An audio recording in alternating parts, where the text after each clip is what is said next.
Assalamualaikum warahmatullahi wabarakatuh. Shalom Om Swastiastu, Namo Buddhaya, salam kebajikan dan salam sejahtera bagi kita semua. Perkenalkan, nama saya adalah Dr. Natalia Yuwono, Magister Kedokteran Tropis. Saya adalah dosen yang mengajar di Parasitologi Kedokteran di Fakultas Kedokteran Universitas Ciputra, Surabaya. Parasitologi merupakan cabang ilmu biomedik yang sangat penting dalam pendidikan kedokteran. Ilmu ini membekali mahasiswa dengan pengetahuan tentang berbagai parasit yang menjadi penyebab penyakit pada manusia. Selain itu, mempelajari bagaimana mekanisme penularannya, gejala klinis yang disebabkan, kemudian penyebab, prinsip dasar diagnosis dan tata laksananya. Pengetahuan ini menjadi fondasi dalam bentuk kompetensi klinis seorang calon dokter, terutama dalam menghadapi penyakit-penyakit infeksi yang masih endemis di Indonesia.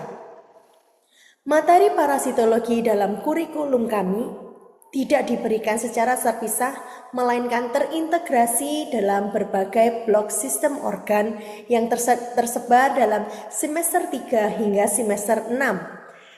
Beberapa blok tersebut antara lain, yang pertama adalah blok pengantar diagnostik dan terapi, kemudian blok digestif dan endokrin, kemudian blok kardiorespirasi, kemudian blok neuromuskuloskeletal, dan blok tropical disease serta blok reproduksi.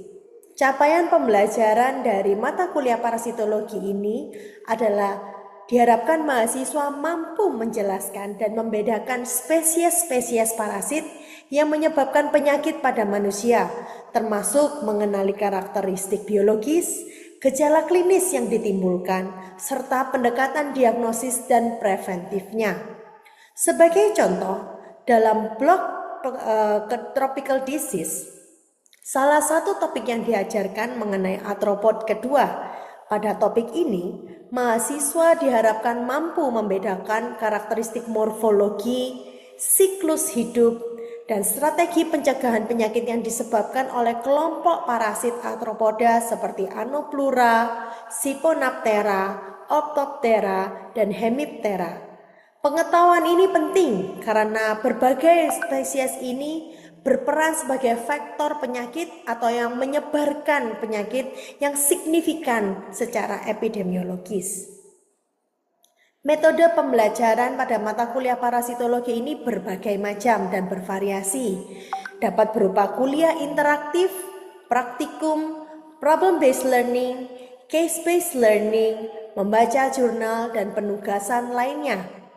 Referensi yang digunakan dapat berupa Jawetz, Melnick, Albert Medical Microbiology, Penneker's Textbook of Medical Parasitology, Diagnostic Medical Parasitology, Harrison Principles and of Internal Medicine, dan buku ajar parasitologi kedokteran.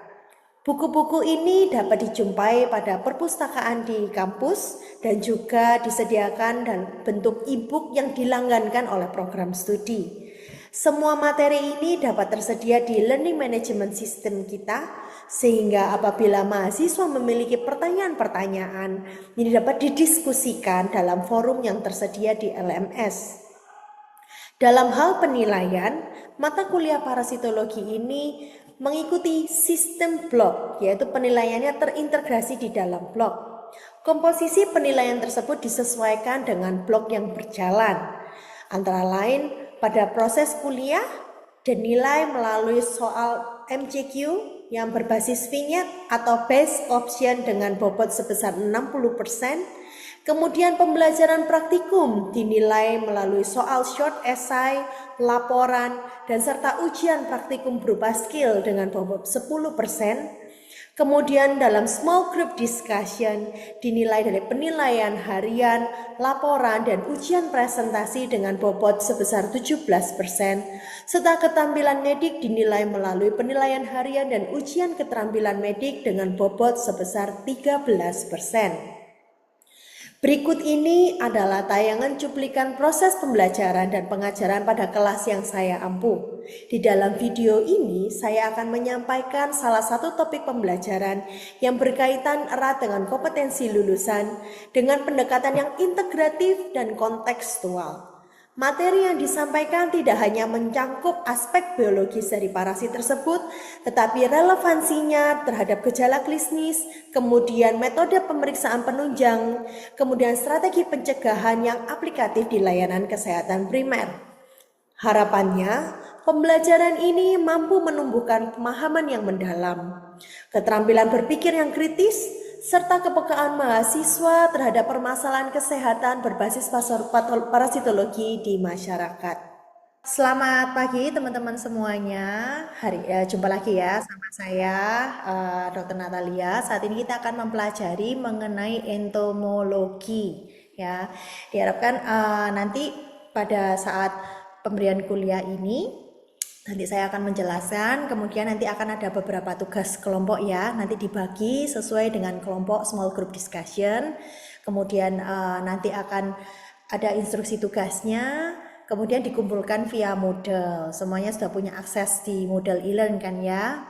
Ada yang masih belum punya aksesnya? Belum, sudah punya semua? Jika misalnya sudah, oke. Jika semisal ada yang masih belum punya atau punya hambatan, nanti bisa nanti menghubungin saya ya. Tadi saya sudah post itu untuk pengumpulan tugasnya bisa via Moodle, nanti langsung masuk ke dalam G Drive angkatan. Oke, kita nggak berlama-lama lagi ya, kita akan menjelaskan terkait entomologi. Sebelumnya, apa ada yang tahu nggak entomologi ini kita belajar apa sih tentang entomologi? Mungkin ada yang mau urun pendapat? Kalau salah nggak apa-apa, karena ini kan kita proses belajar gitu. Apa? Entomologi itu kita belajar apa? Ya, Mata kuliah yang mempelajari kayak tentang serangga gitu dok. serangga, good serangga ya. Tentang serangga-serangga. Serangga ini banyak, walaupun kita apa sih ini kita kan kedokteran manusia dok, ngapain kok belajar serangga gitu ya? Jangan lupa bahwa serangga itu pun juga berperan dalam penyebaran atau sebagai vektor dalam menyebabkan penyakit, menularkan penyakit bagi manusia ya. Betul, thank you Oni. Nah, ini kita bisa lihat di sini bahwa contoh-contoh penyakit yang bisa ditularkan melalui dari serangga gitu ya, dari nyamuk ya, yang terkenal ya kita masih endemis dengue ya, dengue fever, yellow fever, chikungunya, Zika virus, Japanese encephalitis. Nah, nggak cuma virus aja, juga protozoa ya, dimana kita nih di negara bagian timur, kita itu masih di area timur ya, maksudnya Indonesia bagian timur itu masih tinggi malaria, misalnya di Papua, kemudian di daerah Sulawesi itu masih banyak malaria. Itu protozoa plasmodium ya, tapi ditularkannya juga melalui nyamuk. Kemudian filariasis kaki gajah, kemudian juga ada leishmaniasis, kemudian juga itu kalau leishmaniasis itu dari sandflies atau lalat pasir biasanya. Ya, jadi lalat itu bukan cuma lalat buah ya, teman-teman. Jadi ada lalat blood, ada lalat non blood. Lalat blood itu maksudnya lalat yang juga dia blood sucking atau menghisap darah manusia. Nah, sandflies atau lalat pasir itu salah satu masuk di dalam lalat yang menghisap darah manusia. Kemudian juga ada ticks, mites. Nah, ticks ini kutu-kutuan gitu ya. Nah, itu serangga jugaan. Itu bisa menularkan penyakit-penyakit Rocky Mountain Spotted Fever, jadi berbagai macam. Baik dari virus, protozoa, bakteri, itu bisa ditularkan melalui serangga-serangga ini ya. Oke, jadi penting juga belajar serangga ya. Jadi bukan kita kan nggak suka reptil dok, kita kan dokter manusia, ngapain belajar kayak gitu? Tetap penting karena penyakit-penyakit yang ditularkan itu beragam dari SKDI dari 4A sampai hingga 2 juga. Oke, kita lanjut ya. Capaian pembelajaran hari ini diharapkan mahasiswa itu mampu membedakan eh, dari genus Anoplura, Siphonaptera, Orthoptera, Hemiptera, membedakan morfologinya, siklus hidupnya bagaimana, dan bagaimana pencegahannya. Begitu ya. Kalau kita parasit, kita mempelajari agennya. Oke. Yang pertama Anoplura atau kutu. Nah, kalau dari ini adalah taksonominya ya, kutu itu ada bermacam-macam, tetapi yang kita pelajari di manusia ini pernah tahu kutu rambut? Pernah dengar ya kutu rambut? Nah, itu masuk dalam Anoplura ya. Nama spesiesnya adalah Pediculus humanus, kalau yang di badan biasanya corporis, di kepala capitis, kalau di area pubis itu adalah Pteridus pubis. Dia dikenal juga sebagai sucking lice. Jadi lice yang menghisap darah juga. Jadi dia blood feeding dan membawa patogen. Nah, kutunya seperti ini nih, ya. Gambarannya seperti ini. Terlihat ya kayak capit-capitnya itu cukup tajam ya. Dia karena tadi saya bilang ya di rambut pubis, di rambut kepala dia perlu cakram capitnya itu untuk memegang rambut manusia, jadi supaya nggak gampang rontok dia, jadi tetap dekat sama sumber makanannya begitu ya. Penyakitnya ini dikenal sebagai pediculosis ya, kalau yang disebabkan oleh pediculus, kalau yang disebabkan oleh ptirus ya ptiriasis ya. Yang ini ptiriasis pubis atau disebut juga crab lice karena bentuknya seperti apa, kayak kepiting ya, lebih pipih dia lebih lebar. Nah, kalau yang ini lebih panjang. Jadi kalau namanya morfologi di serangga itu kita belajarnya dari telur, nimfa, larvanya itu namanya nimfa ya, nimfa 1, 2, 3 kemudian jadi dewasa. Kalau cacing itu kan telur, larva, cacing dewasa ya, nggak cuma cacing yang punya larva, tapi kalau serangga itu istilah stadium larvanya adalah nimfa.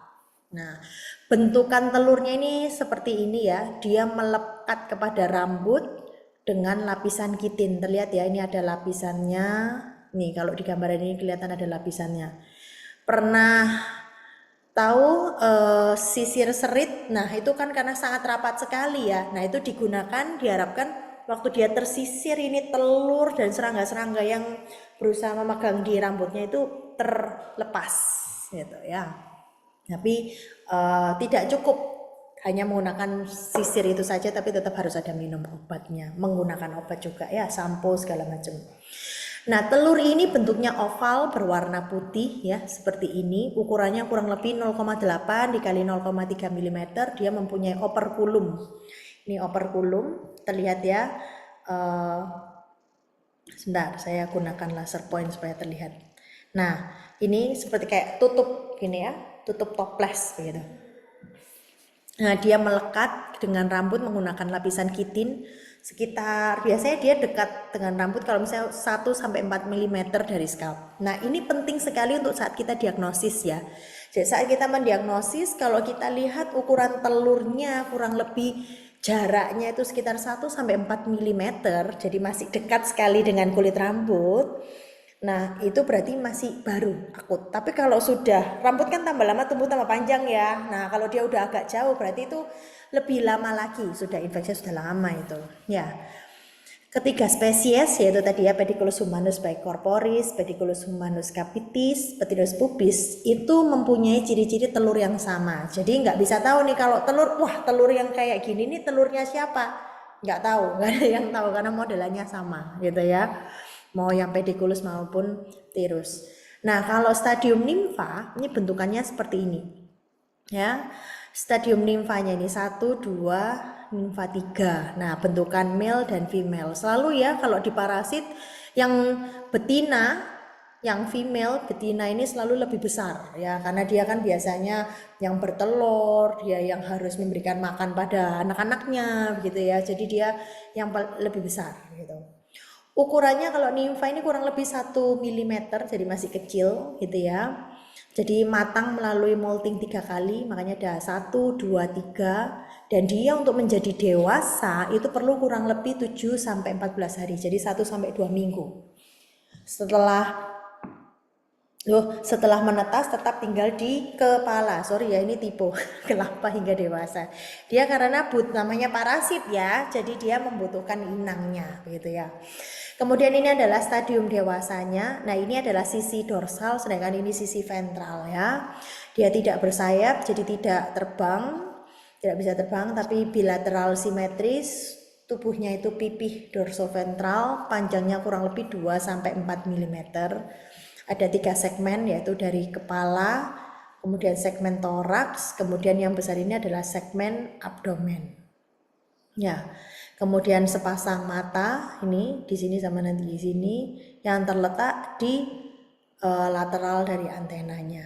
Tipe mulutnya adalah piercing sucking, jadi dia nusuk terus kemudian dia menghisap. Karena gunanya ya untuk menusuk kulit kepala dan menghisap darah. Gitu. Di dalam toraksnya itu ada spirakel, terdapat spirakel di lateral. Abdomennya juga ada 9 segmen. Ya, terdapat di spirakel ini, di dorsoventral. Ini. Oke. Nah, untuk membedakan jantan dan betina, biasanya kita lihat di daerah posteriornya.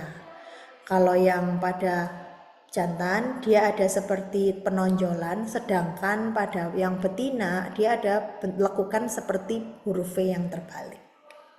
Gitu ya. Betina ini, satu betina dapat mengeluarkan 8 telur per hari. Ini kelihatan ya, di dalamnya ini kayak telurnya ini, kelihatan ya. Ini bentuk telurnya ini. Dia sudah siap-siap dia mau bertelur. Dia sehari bisa mengeluarkan 8 telur ya.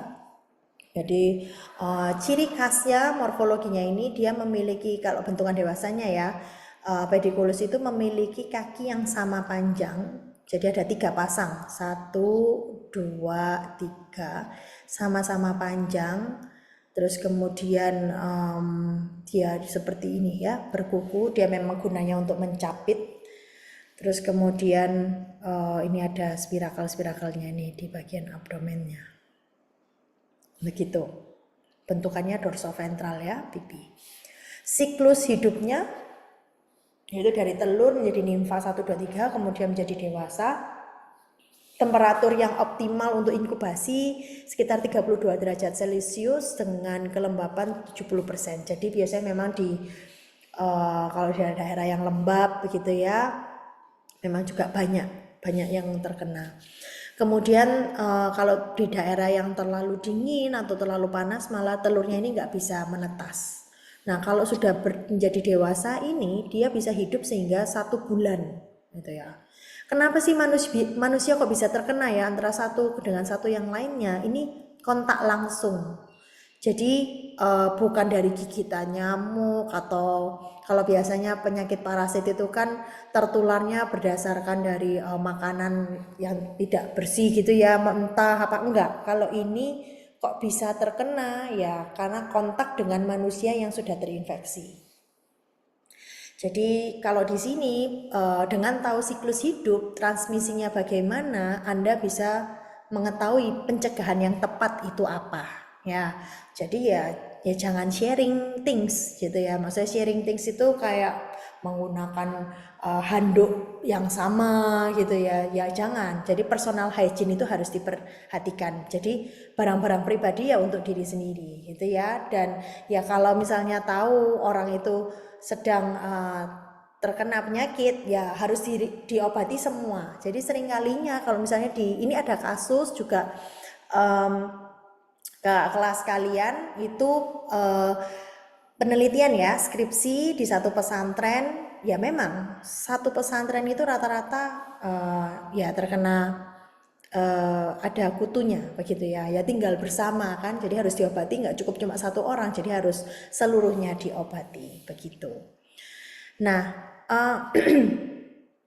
kutu ini namanya parasit ya, kalau dia jauh dari inangnya, dia kalau terlalu lama jauh pasti tidak bisa hidup. Jadi kutu yang jatuh dari habitatnya, di mana itu ada rambut kepala atau badan, tidak dapat makan dan akan mati dalam waktu 20-48 jam.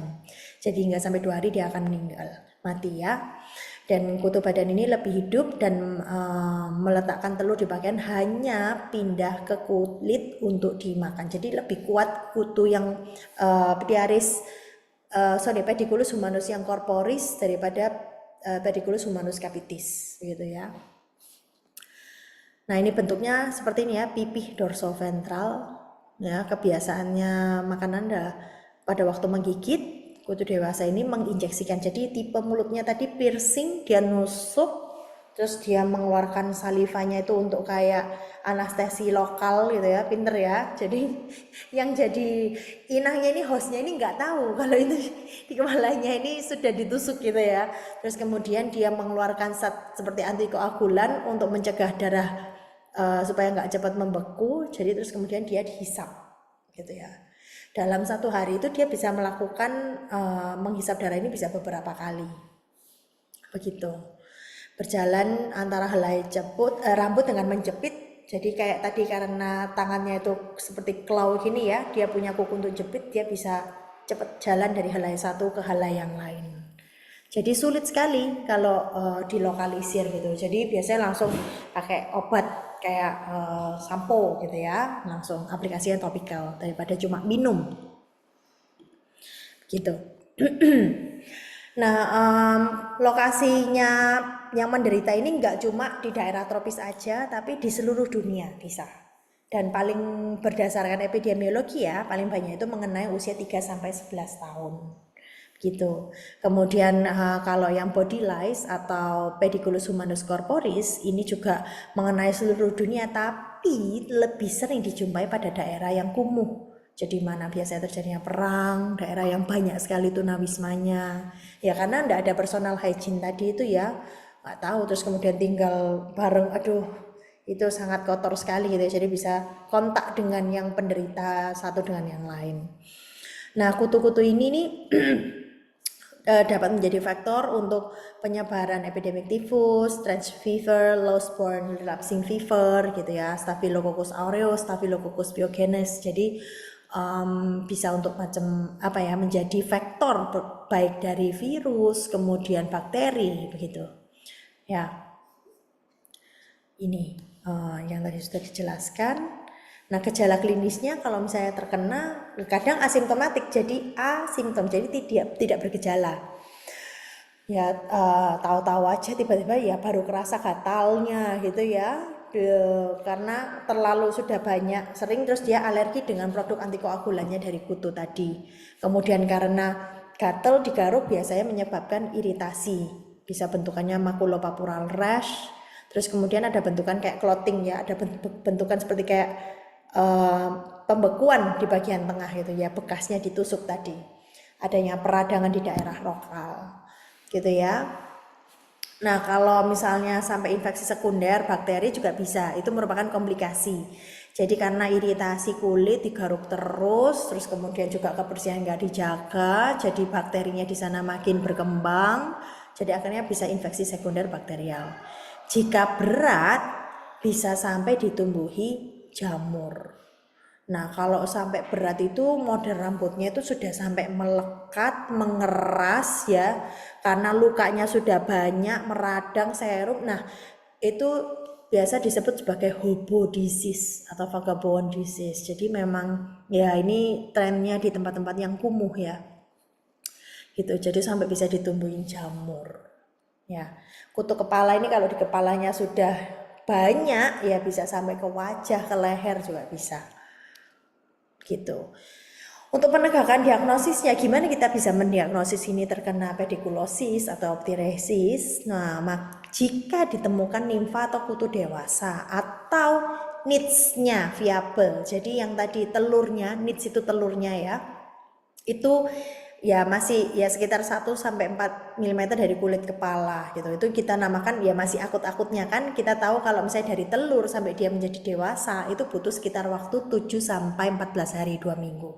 Nah, kalau awalnya dia melekat kurang lebih dari 1-4 mm ya. Kalau sampai tumbuh ke atas itu pasti sudah usianya lama, yaitu sudah tidak viable pasti telurnya. Sudah tidak viable itu berarti tidak ada agennya di dalam, itu cuma cangkangnya aja yang di sana gitu ya. Tapi penegakan diagnosis adalah jika ditemukan memang limfanya atau kutunya atau needs-nya tapi yang viable gitu ya, viable needs gitu ya. Nih yang tadi saya bilang kalau lebih daripada 4 mm ya indikasi udah investasi sebelumnya, itu sudah yang kemarin-kemarin sudah lama itu. Gitu ya. Sampai di sini mungkin apakah ada yang mau ditanyakan? Belum? Jelas semuanya? Jelas, Dok. Oke. Oke. Nah, kalau misalnya untuk saya lanjut ya, yang untuk kutu badan atau yang tadi pediculosis humanus corporis itu apa ya, penegakan diagnosisnya adalah jika ditemukan needs-nya atau telurnya pada pakaian atau di daerah ya pakaiannya ini yang di daerah lipatan atau jahitannya di mana yang kelembapannya lebih tinggi itu tadi ya. Bagaimana kontrol dan pemberantasannya? Kalau untuk kutu kepala kita bisa berikan insektisidanya bentuknya lotion gitu ya. Drug of choice-nya kita gunakan permentin. Over the counter ini maksudnya OTC itu bisa dibeli tanpa dengan resep dokter. Jadi Anda bisa beli di apotek gitu ya. Kita berikan permentin 1%, bentukannya lotion, tapi ini hanya membunuh bentukan dewasanya saja. Jadi tidak membunuh bentukan telur. Maka oleh dari itu perlu diulang lagi pada hari ketujuh. Gitu ya. Jadi saat untuk memberikan obat kita juga harus tahu pengobatan ini nih apalagi kalau di bagian parasit ya, itu kalian harus tahu bahwa pengobatan ini nih sebenarnya untuk stage atau fase yang mana gitu ya, stadium yang mana, sehingga kalian kalau tahu itu jadi kalian akan memberikan pengobatan yang lebih baik, efektif, FCD 4T, masih ingat ya, tepat guna, tepat dosis ya, tepat waktu. Jadi tidak menyebabkan resisten atau infeksi yang berulang kalau kita memberikan pengobatan yang tepat. Jadi bisa tuntas gitu ya. Nah, untuk pemberian lindan biasanya tidak kita sarankan. Jadi ini masuk dalam lini kedua. Kenapa? Sebenarnya lindan ini walaupun kadarnya hanya 1%, sifatnya adalah toksik terhadap saraf. Gitu ya. Jadi sangat tidak disarankan. Makanya tadi saya bilang lebih drug of choice-nya adalah permethrin 1% ini. Nah untuk kutu pada badan ya karena itu di badan gak mungkin kan kita pakainya sampo ya, jadi harus tahu itu yang mana begitu ya. Kalau untuk kutu badan ini ya kita cuci ganti pakaian secara teratur, jadi supaya nggak baik mengurangi investasi ini maksudnya yang nggak kontak itu terus gitu ya. Jadi pakaiannya ini pun yang sudah kita identifikasi ternyata ada needs-nya harus disiram dengan air mendidih atau direbus. Karena kan tadi kan kalau kita suhunya di atas 38 derajat, ya dia tidak bisa tumbuh gitu loh, nggak bisa berkembang telurnya. Jadi kita rebus gitu ya. Terus kemudian membunuh kutu dewasanya dengan tangan, menggunakan sisir serit gitu ya untuk mengeluarkan needs-nya dan menyusur nimfanya itu. Oke, kita juga berikan insektisida juga bisa. Untuk pencegahannya otomatis karena kita tahu tadi transmisinya adalah kontak dari satu penderita ke manusia ke manusia, ya kontak secara langsung, maka kita cegah kontak tersebut. Baik dari head to head gitu ya. Kemudian secara personal hygiene ini juga dipelihara. Jadi menjaga kebersihan rambut kepala. Kemudian kalau misalnya ada yang menderita seluruhnya, jadi seluruh anggota rumah atau pokoknya yang kontak erat itu harus diperiksa. Terus tadi tidak sharing barang-barang pribadi kayak handuk, jaket, pakaian olahraga. Nah itu pakai miliknya sendiri, jangan sharing. Kemudian juga menjaga kebersihan dan dijaga untuk kebersihan tempat tidurnya ya, jadi cuci pakaian, spray, barang lainnya dengan menggunakan air panas karena kan kita tahu bahwa tadi telurnya itu tidak tahan dengan air panas ya. Jadi kalau misalnya pakaian atau barangnya ini nggak dicuci nggak bisa dicuci, harus disimpan di dalam plastik paling tidak selama 2 minggu. Kenapa? Harapannya dari 2 minggu tadi itu kan kalau kelihatan yang dewasanya ya, jadi bisa lebih terlihat toh daripada needs-nya gitu ya, jadi bisa lebih mudah kita berantas juga. Oke, teman-teman tadi kita sudah mendengarkan jadi kuliah interaktifnya ya. Tadi ada diskusi, seperti yang tadi sudah saya jelaskan di awal. Kita akan ada tugas kelompok ya. Tugasnya ini ada 4 tugas. Jadi ada kelompok 1, 2, 3 sampai sesuai dengan kelompok SGD ya. Jadi ada 4 skenario ya untuk tugas kelompok 1 dan 2 terkait seperti ini saya sudah post juga di Moodle. Jadi ini ada kasus, kemudian ada instruksinya. Jadi yang pertama mengenai serangga kecoa ya. Kecoa ini walaupun tidak memiliki racun, tetapi hewan ini berpotensi menyebabkan masalah kesehatan bagi manusia ya. Karena banyak sekali penyakit yang bisa dibawa oleh kecoa ini, baik bakteri, virus gitu. Nah, instruksinya adalah jelaskan, kalian buat PPT ya, jelaskan 3 spesies kecoa yang berperan dalam kesehatan manusia dan bagaimana taksonominya tadi. Apa peran agen tersebut dalam kesehatan manusia, bagaimana distribusi serta sifat biologis masing-masing spesies, bagaimana morfologinya, siklus hidupnya, dan yang terakhir adalah bagaimana pencegahan dan kontrolnya. Kemudian untuk kelompok yang ketiga, ini terkait kissing bug atau serangga triatomine. Triatomine ini dia adalah pembawa penyakit Chagas ya, yang disebabkan oleh infeksi parasit Trypanosoma cruzi. Jadi jelaskan nanti apa serangga yang menjadi faktor dalam penyakit ini, bagaimana taksonominya, bagaimana distribusi dan sifat biologis serangga tersebut, ciri-ciri morfologinya, siklus hidup, hingga pencegahan dan kontrolnya. Ya. Kemudian untuk yang kelompok 4, ini terkait kutu busuk. Nah, apa ya nama medical ininya ya, nama latinnya gitu ya. Apa nama latin serangga tersebut? Kemudian bagaimana taksonominya? Kemudian sama dengan tugas-tugas kelompok yang lain, distribusi, sifat biologisnya, morfologinya, siklus hidup, pencegahan hingga kontrol dari agen kutu busuk ini. Oke, jadi silakan kerjakan dengan pembagian kelompok sesuai dengan kelompok SGD, diskusikan skenario dan cari referensi yang terpercaya. Buat PPT dan kumpulkan dalam drive ini ya. Batas pengumpulan adalah hari ini. Kamis 17 November 2022 jam 10 waktu Indonesia bagian Barat ya, bukan waktu Indonesia bagian tengah atau mungkin plus berapa atau minus berapa. Oke, kita waktu Indonesia bagian Barat. Sampai di sini dari tugasnya apakah ada yang ditanyakan? Berikut referensi yang bisa digunakan. Ya, bisa dari Jawets, bisa dari Paniker, kemudian dari diagnostik medical parasitologi, kemudian juga bisa dari Harrison ya untuk gejala klinisnya. Ini semua bisa kalian akses baik dari di library, di perpustakaan, atau juga di akses medicine yang dari website yang biasanya kita langgankan gitu ya. Apakah ada yang ditanyakan? Sudah jelas dong. Oke, sudah jelas ya. Jika begitu terima kasih ya atas waktunya. Jangan lupa untuk tugasnya ini dikumpulkan di hari Kamis ya, on time. Jadi kalau misalnya nggak mengumpulkan tepat waktu, nanti akan ada pengurangan nilai tugas. Oke, thank you. Demikian cuplikan pengajaran dari kelas yang saya ampuh. Melalui pendekatan pembelajaran yang integratif dan kontekstual, saya berupaya untuk tidak hanya mentransfer pengetahuan, tetapi juga mendorong mahasiswa untuk lebih berpikir kritis, aktif berdiskusi, dan mampu menghubungkan konsep-konsep dasar parasitologi dengan praktik klinis yang relevan.